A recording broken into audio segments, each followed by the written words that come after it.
मुशीब मुल्तान सुल्तान ने बहुत जबरदस्त प्लान के साथ फखर के लिए बॉलिंग की है और जो प्लान बनाया था बॉलर्स ने वही बॉलिंग की है, उसके हाथ खोलने नहीं दिए। बहुत जबरदस्त प्लान के साथ आए थे फखर के खिलाफ। Lala, is it high time now कि फ़खर को कहा जाए अब आप थोड़ा सा रेस्ट करें? 6 मैचेस वैसे ही हो गए, व्हाई नॉट जस्ट अब जब ट्राई करना ही है तो फिर अलग अलग चीज़ें ट्राई करें। 4 मैचेस हैं, just go out with all your decisions. हाँ, बिठा सकते हैं, बिल्कुल नहीं बिठा सकते जब आप नजर ही नहीं आ रहे कि आप कहीं हो ही नहीं पिक्चर में, तो आई थिंक आप बिठा दें। और मेरे ख्याल में हम तो चाह रहे थे कि वो खेलता और परफॉर्म करता, अच्छा पाकिस्तान के लिए अच्छा होता। लेकिन मेरे ख्याल में कंटिन्यूस की परफॉर्मेंसेस चल नहीं रही, तो इस बेटर कि किसी और को चांस ट्राई आउट करे, व्हाई नॉट। अब पीर साहब, जैसे अभी मुशीब ने पहले 5 ओवर्स की बात की, आपको लगा वाकई वो रन्स ना करने का एक दबाव था कि एक चौका लगता है उसके बाद डॉट डॉट और ज़ोर ज़ोर से मारने की कोशिश कर रहे थे फरहान भी कि बॉल जो है वो निकल जाए, बजाय इसके प्लेस करते, गैप्स में से दाते, और फ़खर भी थोड़ा सा मोहतात थे लेकिन मौका मिला नहीं है, तो ये दबाव था नाकामियों का?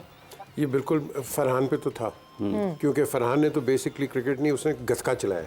अच्छा। जो क्रिकेटिंग टर्म्स में आप कहते हैं कि रादर देन अप्लाइंग हिमसेल्फ, वो तो मार ही गया। भाई कहीं रुक भी तो जाओ, ज़रूरी तो नहीं है, जैसे मैंने पहले कहा, क्रिकेट 4 चौकों और छिक्कों की नहीं है। जहाँ आपको नहीं मिल रहा आप बॉल तो यूटिलाइज करो। मगर जब आपके साथ वाला कुछ कर नहीं रहा तो फिर आपके ऊपर वो प्रेशर आता है क्या? नहीं, मैं पीछे भाई की बात से बिल्कुल एग्री नहीं करता। पीछे भाई की बात से बिल्कुल एग्री नहीं करूंगा मैं, क्योंकि अगर फरहान की बैटिंग देखी जाए तो उसने हर मैच के अंदर इसी स्टाइल में रन किए हैं, इसी स्टाइल में उसने रन किए हैं और उसने परफॉर्म किया है। तो मेरे ख्याल में बैट्समैन को अपनी स्ट्रेंथ पे ही रहना चाहिए, जबकि आप 200 प्लस रो स्कोर चेस करने लगे हो। बिल्कुल ठीक है, लेकिन शायद हर मैच एक नहीं होता, हर मैच के डायनामिक्स डिफरेंट होते हैं। अरे मेरी जान, पिच एक ही होती है, आप 200 प्लस कर रहे हो, एक लड़का उसी तरीके से रन करता हुआ है जिससे उससे पहले भी रन किए हैं, वो कैसे अपनी स्ट्रेंथ से हट जाए? मुझे ये बताया। नहीं, स्ट्रेंथ से ना हटे, लेकिन अपने आप को अप्लाई करे। Application is basic. जब रन नहीं होते फिर ये एक्सक्यूजेस होते हैं, फिर गलतियां नजर आ रही होती हैं। जब परफॉर्मेंस होती है तो कुछ नजर नहीं आ रहा होता। अच्छा, शायद ये एप्लीकेशन जाहिर सी बात है उसी तेजी में ही करनी पड़ेगी, बिकॉज टारगेट छोटा हो तो आप टाइम ले लें अपना, बट टाइम लेने का टाइम ही नहीं बाकी था ना। नहीं, ये क्रिकेट इतनी तेज है, ये क्रिकेट ही इतनी तेज है। उसके साथ साथ अगर आप देखें ना कि मिडिल ओवर में जब यहाँ राशिद खान को हम मिस कर रहे थे, देखें थोड़ा सा आतिफ राना को क्रेडिट देना चाहिए कि उनके कुछ मेन प्लेयर मिस हुए हैं बेचारों के, बिल्कुल हुए, ये वाकई बात उनकी। मगर एक बात आप बताएं ना कि एक लड़का जो लेग स्पिनर खेल रहा था, आप सब क्या नाम है उसका, जो बच्चा खेला लंबा, सलमान फयाज, एंड उसको हमने 4-5 महीनों में टेस्टेड किया है, वो ही डिडंट परफॉर्म्ड वेल। ना उसकी बॉलिंग भी इतनी तगड़ी थी ना उसकी बैटिंग थी। तो उस वक्त मुझे लगता है कि कई दफा जो अच्छे रिजल्ट्स की परफॉर्मेंस होती है ना, प्रोएक्टिवली आपने डिसीजन करना होता है, नहीं यार मैंने उस लड़के को इसकी जगह खिला लेंगे। यहाँ पे थोड़े से, जैसे हम कहा ना, शायद ने भी कहा कि गलतियां ज्यादा हो गई। इसका मतलब ये नहीं है कि जैसे आप बिल्कुल आई एग्री विद हिम कि शहीन को सपोर्ट की जरूरत पड़ती है।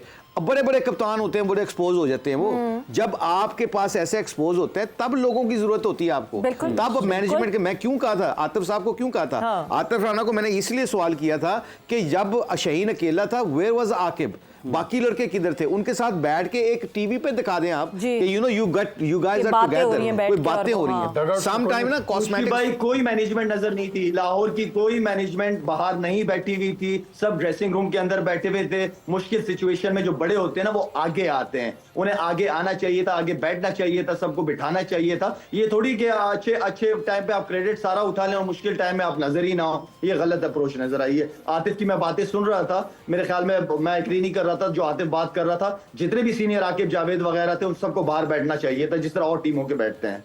बिल्कुल, मेरा ये शायद मैंने तो ये क्वेश्चन भी किया था ना आतिफ साहब से। मैंने इसलिए कहा था कि वो उस वक्त ना प्लेयर को जरूरत होती है, और प्लेयर को जरूरत तब नहीं पड़ती जब तो अब आपकी बात भी वही इको ही कर रहा हूं आपकी बात कि उस वक्त आप ना भी दिल से बैठे, जब आप वैसे ही इकट्ठे बैठे होंगे ना, वो कहते हैं ना इकट्ठे बैठ के एक प्लेट में खाना लग जाओ ना, तो वैसे ही नफरतें और डिफरेंसेस ओपिनियन आपसे दूर होने लग जाती हैं। बिल्कुल, और जैसी प्लेयर को जरूरत होती है हमको भी जरूरत होती है। एक ब्रेक पर जा रहे हैं, ब्रेक से वापस आएंगे तो कॉन्वर्सेशन को आगे बढ़ाएंगे।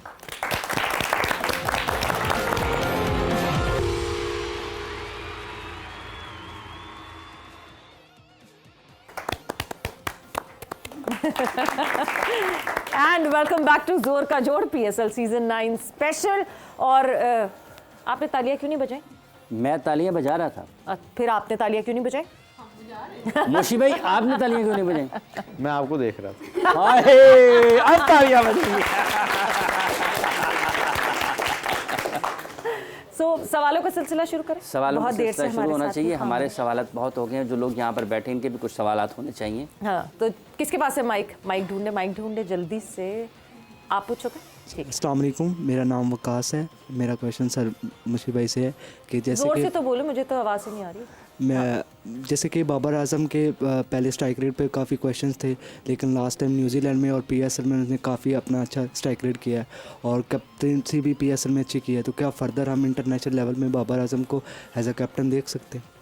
अच्छा, कुछ वेरी गुड क्वेश्चन एक्चुअली। उसकी रीज़न ये है कि जिस तरह का उनका इंटेंट और स्ट्राइक रेट चेंज हुआ है ना, जब भी वो मीडिया में जब उनको ऊपर प्रेशर पड़ता है ना किसी चीज़ का, तो वो उनका जवाब अपने बैट से और अपना वो क्रिकेट से देते हैं। ये इसलिए वो बड़े प्लेयर हैं। और उनकी सबसे बड़ी खूबी, कल आपने आखिरी मैच में जो उन्होंने 100 किया है, उसमें वो शॉटें मारी हैं जो कभी बाबर आजम को हमने मारते नहीं देखी। तो इसका मतलब ये है कि उनको पता चला है कि नाकदीन जो होते हैं, जो क्रिटिसाइज़ करने वाले होते हैं, वो समझते हैं कि मैं स्लो खेलता हूँ। अब उन्होंने इतना तेज़ खेलना शुरू कर दिया कि उनका स्ट्राइक रेट 140-45 के करीब होता है। ठीक है, अब ये एक साइन बहुत अच्छा है। उन्होंने न्यूजीलैंड भी ये प्रूव करके दिखा दिया पाकिस्तान की तरफ से खेलते हुए। तो ये 2-3 चीज़ों तो उन्होंने अपनी बैटिंग से स्कोर करके दिखा दिया। जहाँ तक कैप्टनसी का ताल्लुक है, कैप्टनसी का ताल्लुक पीसीबी से होता है। चेयरमैन ऑफ पीसीबी जो होते हैं वो होते हैं। शहीन को रिसेंटली बनाया है। अगर उन्होंने कुछ सोच समझ के बनाया है शहीन को, और अगर शहीन को आपने पूरा मौका नहीं दिया, तो फिर बात वही आ जाती है कि आप लोगों को रखते हैं फिर चेंज कर देते हैं। तो आई थिंक इसमें हमें पेशेंस के साथ, सब्र के साथ देखना चाहिए कि ऊंट किस करवट बदलता है, बैठता है और वो जो बैठेगा फिर हम उसके बाद अपनी ओपिनियन रख सकते हैं। चलो जी, अगला सवाल किसके पास है माइक? लाला भी हमारे साथ कनेक्टेड है। आप लाला से भी सवाल पूछना चाहो तो आप उनसे भी पूछ सकते हो।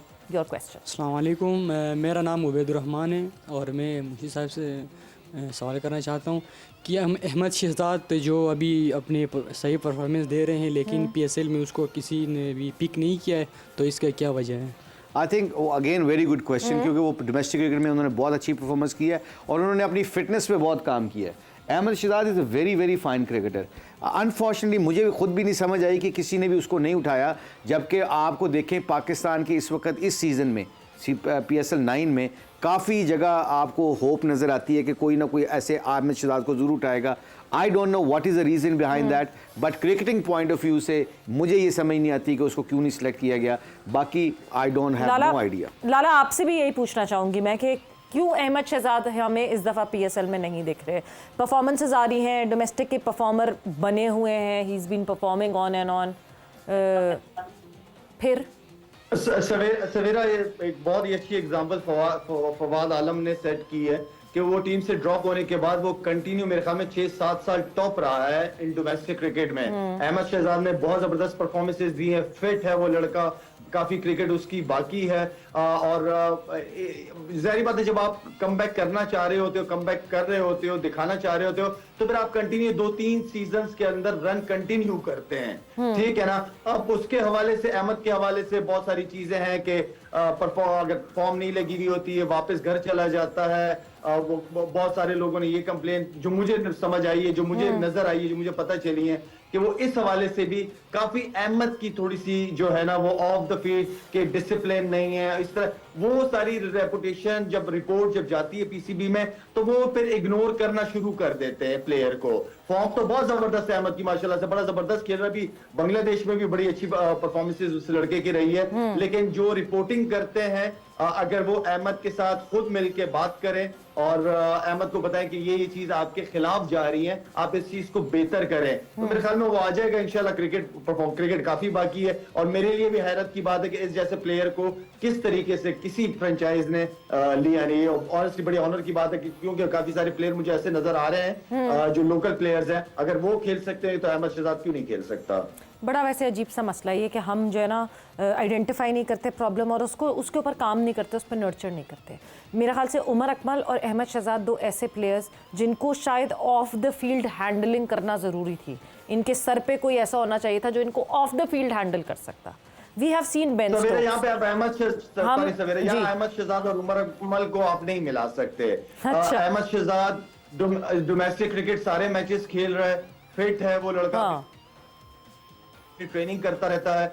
उमर अकमल की अगर आप फिटनेस देखें तो जमीन आसमान का फर्क है, क्योंकि ये दो वाहिद प्लेयर थे जो मुझे पाकिस्तान टीम में सबसे ज्यादा पसंद थे और जिन्हें मुझे इनका बड़ा लंबा फ्यूचर पाकिस्तान के लिए नजर आता था। तो और एज ए कैप्टन मैं इनको सपोर्ट, दोनों को एक जैसे ही सपोर्ट करता था। लेकिन उमर अकमल मेरे ख्याल में ऑफ द फील्ड थोड़ा सा डिसिप्लिन नहीं रहे वो, लेकिन अहमद ये था कि थोड़ा फोकस क्रिकेट के ऊपर रहा है, उसका दिल है कि मैं कमबैक दोबारा करूं।